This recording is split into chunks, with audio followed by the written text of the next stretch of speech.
Okay students, आगे continue करते हैं कैश फ्लो स्टेटमेंट वाला चैप्टर। लास्ट हमने ये चैप्टर जो है वो स्टार्ट किया था।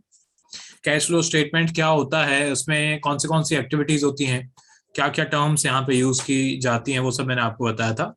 सबसे फर्स्ट एक्टिविटी जो है वो हमने स्टार्ट की थी ऑपरेटिंग एक्टिविटी। ठीक है, ऑपरेटिंग एक्टिविटी में कौन सी एक तरीके से जो ट्रांजेक्शन है वो इंक्लूड होते हैं। Financial company, non financial company में कौन से ट्रांजेक्शन इंक्लूड होते हैं, उसके बेसिस पे हमने एग्जाम्पल भी कल सॉल्व किया था। अभी आगे बढ़ते हैं, इन्वेस्टिंग एक्टिविटीज पे आ जाते हैं।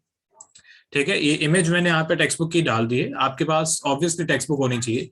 पेज नंबर 5.7, अगर टेक्स्ट बुक है तो अच्छा, नहीं तो इमेज भी मैंने यहाँ पे डाली है। इन्वेस्टिंग एक्टिविटीज की यहाँ पे डेफिनेशन लिखी हुई है। Investing activities are the acquisition and disposal of the long term assets and other investments not included in cash and cash equivalent.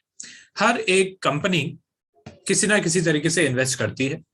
कुछ कंपनीज जो है वो एक तरीके से इन्वेस्टमेंट्स खरीदती हैं, लॉन्ग टर्म इन्वेस्टमेंट्स खरीदती हैं। ठीक है, भले ही फाइनेंशियल कंपनी हो या भले ही नॉन फाइनेंशियल कंपनी हो। ओके, हम ऑब्वियसली जो हमारे नॉन करंट एसेट है, लॉन्ग टर्म एसेट्स हैं, उनको भी कभी कभी बेचते हैं और बहुत बार हम खरीदते हैं। सपोज करो हमने लैंड एंड मशीनरी खरीदी। ओके, ये एक फिक्स्ड एसेट है, नॉन करंट एसेट है। हमने प्लांट एंड मशीनरी खरीदी तो ये भी एक फिक्स्ड एसेट हमने खरीदा। तो ये एक टाइप की इन्वेस्टमेंट्स होती हैं। हम जब बिल्डिंग खरीदते हैं, हम कभी कोई मशीन खरीदते हैं, उनके अंदर हम जो अमाउंट्स, बड़ी बड़ी अमाउंट्स जो लगाते हैं, वो एक टाइप की इन्वेस्टमेंट्स होती हैं कंपनी के लिए। हम ये इन्वेस्टमेंट्स इसीलिए करते हैं, अगर कोई कंपनी फॉर एग्जाम्पल 50 लाख की मशीन खरीद रही है, तो 50 लाख की मशीन इसीलिए खरीदेगी ताकि उसमें से उसको कुछ कमाई हो। तो वो 50 लाख रुपए की जो मशीन खरीदी है वो एक टाइप की इन्वेस्टमेंट है। तो हम जब भी, अगर मैं एक लाइन में खत्म करूं, हम एज ए कंपनी, हम कभी भी फिक्स्ड एसेट खरीदते हैं तो इन्वेस्टिंग एक्टिविटी में इंक्लूड होता है। अगर हम फिक्स्ड एसेट बेचते हैं तो भी वो इन्वेस्टिंग एक्टिविटी में ही इंक्लूड होता है। ठीक है, अच्छा, फिक्स्ड एसेट बेचने पे जब प्रॉफिट होता है या जब लॉस होता है, हाँ, वो ऑपरेटिंग एक्टिविटीज में जाता है। ठीक है, फिक्स्ड एसेट बेचने में या जो प्रॉफिट होगा या जो लॉस होगा वो ऑपरेटिंग में जाएगा, पर जो अमाउंट मिलेगी वो इन्वेस्टिंग एक्टिविटी में जाएगी। दूसरा, इन्वेस्टमेंट्स भी होती है। ठीक है, इन्वेस्टमेंट्स अगर हम खरीदते हैं या बेचते हैं तो वो भी इन्वेस्टिंग एक्टिविटी में जाता है। पर जो फाइनेंशियल कंपनी होती है, फाइनेंशियल कंपनी का काम ही है इन्वेस्टमेंट्स खरीदना एंड इन्वेस्टमेंट्स बेचना। ठीक है, तो अगर क्वेश्चन में लिखा हुआ है इन्वेस्टमेंट खरीदी है ट्रेडिंग के लिए, ट्रेडिंग पर्पसेस के लिए, कल ही जस्ट मैंने इस टाइप का क्वेश्चन कराया आपको, तो फिर वो ऑपरेटिंग में जाएगा। पर अगर लिखा हुआ है इन्वेस्टमेंट खरीदी है फॉर इन्वेस्टमेंट पर्पसेस, तो फिर फाइनेंशियल कंपनी में भी वो इन्वेस्टिंग एक्टिविटीज में ही जाएगा। अब यहाँ पे कुछ एग्जाम्पल्स दिए हुए हैं नीचे, जो मैंने जस्ट समझाया उसके एग्जाम्पल्स यहाँ पे आपको दिए हुए हैं। यहाँ पे लिखा हुआ है payment for purchase of fixed asset. ठीक है, इंक्लूडिंग इंटेंजिबल एसेट। हमने कोई फिक्स्ड एसेट खरीदा और उसके लिए हमने पेमेंट की। इंटेंजिबल एसेट भी हो सकते हैं, गुडविल खरीदा, पेटेंट खरीदा, ओके, ट्रेडमार्क खरीदा हमने। उसके बाद रिसिप्ट्स फ्रॉम सेल या डिस्पोजल ऑफ फिक्स्ड एसेट। ठीक है, हमने कोई फिक्स्ड एसेट बेचा, उस पर जो पैसे मिलेंगे वो भी इन्वेस्टिंग एक्टिविटीज के अंदर ही आएगा। पेमेंट फॉर परचेज या एक्विजिशन ऑफ सिक्योरिटीज। हमने सिक्योरिटीज मतलब शेयर्स हैं, वारंट्स हैं, डिबेंचर्स हैं, बॉन्ड्स हैं, डेट इंस्ट्रूमेंट्स हैं, ये जो भी चीजें हैं, जो भी हर एक टाइप के इंस्ट्रूमेंट्स मार्केट में अवेलेबल है, वो हमने खरीदी, वो भी हमारा इन्वेस्टमेंट एक्टिविटीज में ही जाएगा। अच्छा, वापस से, अगर खरीदी तो भी इन्वेस्टिंग एक्टिविटी, अगर बेची ये सारी सिक्योरिटीज तो भी एक तरीके से इन्वेस्टिंग एक्टिविटीज में ही जाएगा। उसके बाद एडवांसेस और loans made to third parties. हमने एज अ बिजनेस किसी को लोन दिया, ठीक है, तो वो भी एक टाइप का इन्वेस्टिंग एक्टिविटीज में ही जाता है। पर अगर एक फाइनेंशियल कंपनी किसी को लोन देती है तो वो ऑपरेटिंग एक्टिविटी में जाता है। उसके बाद receipts from repayment of advances. Loan दिया तो भी इन्वेस्टिंग एक्टिविटी, लोन के पैसे वापस मिले तो भी इन्वेस्टिंग एक्टिविटी। इसके बाद यहाँ पे एग्जाम्पल नंबर 4 आपको दिया हुआ है, एंड एग्जाम्पल नंबर 4 में यहाँ पे लिखा हुआ है identify out the following transactions that are classified or shows as investing activities। आपको इन्वेस्टिंग एक्टिविटीज जो है, इसमें से कौन सी एक्टिविटीज इन्वेस्टिंग एक्टिविटीज है वो बताना है, नॉन फाइनेंशियल के हिसाब से एंड फाइनेंशियल कंपनी के हिसाब से। ठीक है, वापस से जैसे मैंने पिछले लेक्चर में आपको बोला था, अभी आपको वीडियो को पॉज करना है। अगर आप ऐप पे देख रहे हो, अभी आपको वीडियो को पॉज करना है, पॉज करके एक बार खुद से ट्राई करना है। खुद से ट्राई करो, मैं ये चाहता हूं कि आप ट्राई करो। आप ये क्वेश्चन रीड करो, cash proceed from sale of fixed asset, खुद से पूछो कि इन्वेस्टिंग के अंदर आएगा नहीं आएगा। जो जस्ट मैंने अभी आपको समझाया इन्वेस्टिंग एक्टिविटीज, वही है ये। ठीक है, वहां पे आपको खुद से पूछना है कि ये इन्वेस्टिंग एक्टिविटीज में आएगा, जो फिक्स्ड एसेट बेचा उस पर पैसे मिले, खुद से पूछो इन्वेस्टिंग एक्टिविटी में आएगा या नहीं आएगा। ठीक है, इसके आंसर्स मैं आपको बताऊंगा, पॉज करो। ओके, इसके आंसर्स अभी मैं आपको बताता हूँ।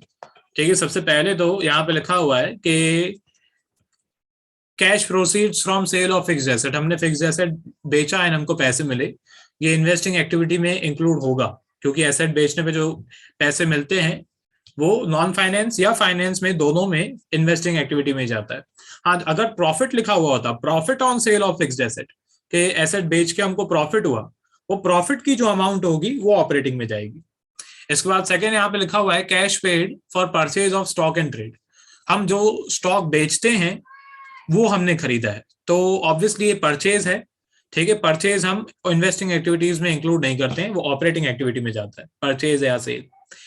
ओके, इसके बाद तीसरा है रीपेमेंट ऑफ लोन टेकन, हमने लोन लिया था एंड वो लोन हमने पे किया है, तो जो हमने लोन लेके पे किया है ये इन्वेस्टिंग एक्टिविटी नहीं है, ये फाइनेंसिंग एक्टिविटी, दोनों के लिए। ठीक है, दोनों के लिए ये फाइनेंसिंग एक्टिविटी। उसके बाद डिबेंचर्स परचेज्ड, क्वेश्चन में नहीं लिखा हुआ है कि ये डिबेंचर्स हमने ट्रेडिंग के लिए खरीदे, तो हम ऐसा अज्यूम करेंगे कि इन्वेस्टिंग के लिए खरीदे। तो डिबेंचर्स जो है वो हमारे लिए जब हम खरीदते हैं तो हमारे लिए एक टाइप का एसेट होता है, एंड भले फाइनेंसिंग कंपनी हो या नॉन फाइनेंसिंग कंपनी हो, डिबेंचर्स खरीदे हैं तो वो इन्वेस्टिंग एक्टिविटी में इंक्लूड होगा। इसके बाद यहाँ पे लिखा हुआ है लोन एडवांस्ड, हमने लोन दिया, तो जो नॉन फाइनेंस कंपनी है जिसका काम है लोन, सॉरी, जो फाइनेंसिंग कंपनी है जिसका काम है लोन देना, उसके लिए ये इन्वेस्टिंग एक्टिविटी नहीं है, उसके लिए ये ऑपरेटिंग एक्टिविटी है।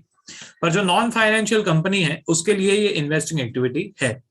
इसके बाद यहाँ पे लिखा हुआ है purchase of patent, patent intangible asset होता है। अब टेंजिबल एसेट हो या इंटेंजिबल एसेट हो, जब हम कोई फिक्स्ड एसेट खरीदते हैं तो वो इन्वेस्टिंग एक्टिविटी के अंदर इंक्लूड होता है। तो स्टूडेंट्स आगे कंटिन्यू करते हैं। एग्जाम्पल 4 मैंने आपको समझाया, एग्जाम्पल 7, एग्जाम्पल 8 जो है वो देखना। इसके बाद यहाँ पे दूसरा जो टॉपिक है ये है transactions not regarded as cash flow, मतलब कौन से ऐसे ट्रांजेक्शन्स हैं जो हम कैश फ्लो स्टेटमेंट में इंक्लूड ही नहीं करते हैं। ठीक है, ये कुछ ऐसे ट्रांजेक्शन्स हैं जो पूरे चैप्टर में हम इंक्लूड नहीं करेंगे। ठीक है, इनको मैं बोलता हूँ कॉन्ट्रा ट्रांजेक्शन, ये आपने 11th में भी जो शब्द है वो सुना होगा, कॉन्ट्रा ट्रांजेक्शन्स। ठीक है, ये कुछ ऐसे ट्रांजेक्शन्स होते हैं जिनकी वजह से हमारे टोटल कैश बैलेंस को फर्क नहीं पड़ता है। मैंने लास्ट लेक्चर में भी ये आपको समझाया था, मैं इस लेक्चर में भी आपको वापस से समझा रहा हूँ। ठीक है, सपोज करो हमारे पास बैंक में 1 लाख रुपीज थे एंड ये हमारा बैंक बैलेंस है, आप मैं लिखूंगा बैंक बैलेंस, और हमारे पास कैश में सपोज करो 30,000 रुपीज थे। ठीक है, तो यहाँ मैं लिखूंगा कैश बैलेंस। अब टोटल मनी जो था हमारे पास, टोटल पैसा हमारे पास सब कुछ गिन के रुपीज 1,30,000 था। ठीक है, टोटल पैसा जो है वो हमारे पास था 1,30,000 रुपीज, 1 लाख बैंक बैलेंस में एंड 1 लाख कैश बैलेंस में, तो टोटल कैश इसको बोलते हैं इस चैप्टर में। टोटल कैश मतलब bank balance and cash balance 1,30,000 था। हाँ, अब ट्रांजेक्शन दिया हुआ होगा कि आप बैंक में गए एंड बैंक में से 20,000 रुपीज निकाल के आप ऑफिस पे लेके आए, मतलब आप बैंक में गए एंड बैंक में 1 लाख रुपीज में से आपने 20,000 रुपीज जो है वो निकलवा लिए, तो बैंक में 80,000 रुपीज बचे होंगे, एंड ये जो 20,000 रुपीज आपने निकाले ये आप ऑफिस पे लेके आ गए। ठीक है, मतलब आपके पास पहले थे 30,000 रुपीज, अभी आप 20,000 रुपीज और लेके आ गए, तो जो कैश बैलेंस है वो हो जाएगा 50,000 रुपीज। हाँ, अब वापस से मैं यहाँ पे प्लस करूंगा, तो बैंक बैलेंस में हमारे पास है 80,000 रुपीज एंड हमारे पास जो एक तरीके से कैश बैलेंस है उसमें हमारे पास है 50,000 रुपीज, तो टोटल हमारे पास अभी भी 1,30,000 रुपीज ही है। ठीक है, पहले जितना 1,30,000 रुपीज था अभी भी 1,30,000 रुपीज ही है। ठीक है, यहाँ पे जो कैश बैलेंस है टोटल वो चेंज नहीं हुआ है, तो इसको हम बोलते हैं कॉन्ट्रा ट्रांजेक्शन्स। कॉन्ट्रा ट्रांजेक्शन्स जो है वो कैश फ्लो में इंक्लूड नहीं किए जाते हैं। ओके, क्योंकि कॉन्ट्रा ट्रांजेक्शन्स जो है उससे हमारे टोटल कैश की जो वैल्यू है वो चेंज नहीं होती है। ठीक है, जो कैश इनफ्लो है एंड कैश आउटफ्लो है उस पर कोई फर्क नहीं पड़ता है। उसके बाद कुछ ट्रांजेक्शन्स ऐसे होते हैं जिन्हें हम बोलते हैं नॉन कैश ट्रांजेक्शन्स। ठीक है, non cash transaction one of the most important topic in this chapter. Non cash transactions. ठीक है, नॉन कैश ट्रांजेक्शंस जो हैं वो कुछ ऐसे ट्रांजेक्शंस हैं जिसकी वजह से कैश पे फर्क पड़ता है। सॉरी, कैश पे फर्क नहीं पड़ता है, obviously non cash transaction cash पे फर्क नहीं पड़ता है, पर ये एक्सपेंसेस एंड कुछ इनकम्स होती हैं। मैं कुछ एग्जांपल्स आपको देके साइड में समझाता हूँ। नॉन कैश ट्रांजेक्शन, इनके क्या इफेक्ट्स होंगे वो भी मैं आपको बताऊंगा। मैं यहाँ पे लिखूंगा नॉन कैश ट्रांजेक्शंस। ठीक है, अब नॉन कैश ट्रांजेक्शन जो है वो ऐसे ट्रांजेक्शन है जिसमें कैश का जो इंक्लूड है वो नहीं होता है, कैश जो है वो एक्सचेंज नहीं होता है। फॉर एग्जाम्पल, सबसे बड़ा एंड सबसे इजी एग्जाम्पल जो है वो है डेप्रिसिएशन। ठीक है, हर साल हम अपने फिक्स्ड एसेट पे डेप्रिसिएशन चार्ज करते हैं। 10% डेप्रिसिएशन, 5% डेप्रिसिएशन। डेप्रिसिएशन जो है, सपोज करो क्वेश्चन में लिखा हुआ होगा 1,00,000 रुपीज की बिल्डिंग है, उस पर 5% डेप्रिसिएशन निकालो या 1,000 रुपीज डेप्रिसिएशन निकालो या जितना भी। अभी जो डेप्रिसिएशन की अमाउंट होती है हम हमेशा माइनस करते हैं। हम डेप्रिसिएशन को एज एन एक्सपेंस शो भी करते हैं। ठीक है, हम डेप्रिसिएशन माइनस भी करते हैं, हम डेप्रिसिएशन को शो भी करते हैं, पर हम एक तरीके से डेप्रिसिएशन कभी भी किसी को पे नहीं करते। डेप्रिसिएशन एक एक्सपेंस है, डेप्रिसिएशन हमारे एसेट की वैल्यू कम भी करता है, पर डेप्रिसिएशन हम किसी को पे करते हैं कि भाई ये ले डेप्रिसिएशन, ये हमारा खर्चा हुआ 1,000 रुपीज। नहीं, डेप्रिसिएशन हम शो करते हैं, पर डेप्रिसिएशन कभी भी एक टाइप का हमारा कैश के ऊपर कोई फर्क नहीं डालता है। ठीक है, इसका बेस्ट एग्जांपल है डेप्रिसिएशन। ठीक है, दूसरा यहाँ पे एग्जांपल्स जो आपके टेक्स्ट बुक में दिए हुए हैं, इशू ऑफ इक्विटी शेयर्स और debentures for consideration other than cash. ठीक है, आपने ये मैंने शेयर कैपिटल वाले चैप्टर में भी आपको सिखाया था, ये टॉपिक पूरा, इसकी जर्नल एंट्रीज भी मैंने आपको सिखाई थी। इसको हम बोलते हैं issue of shares for consideration other than cash या डिबेंचर्स। हमने सपोज करो 10 लाख रुपए के शेयर्स इशू किए। ठीक है, हमने 10 लाख रुपीज के शेयर्स इशू किए हमने। अब ये 10 लाख रुपीज के शेयर्स के बदले में हमने पैसे नहीं लिए, ये 10 लाख रुपीज के शेयर्स के बदले में हमने 10 लाख रुपीज की मशीन ले ली। ठीक है, किसी कंपनी से हमने 10 लाख रुपए की मशीन खरीदी एंड हमने उसको पैसे नहीं दिए, हमने 10 लाख रुपए के उसको शेयर्स दे दिए।